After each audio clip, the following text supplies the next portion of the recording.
Hi, welcome back to my channel. In this video we are going to learn about the concept called email.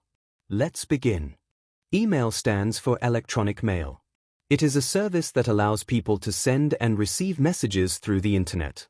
Unlike traditional letters, emails are delivered within seconds and can be saved for future reference. What is email address? Every email user is assigned a unique email address. This address is used to send and receive messages over the internet. An email can be sent to one person or to multiple recipients at the same time. Example email address: student123@example.com. Every email address is unique. No two users can have the same email address. Examples of free mail services: 1 Gmail, 2 Yahoo Mail, 3 Hotmail, 4 Rediff Mail.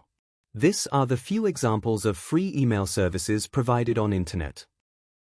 In upcoming next video, what you will learn next is 1. What is instant messaging? 2. What is online chatting? I hope you like this video. Thanks for watching. Please like, share and subscribe for more videos.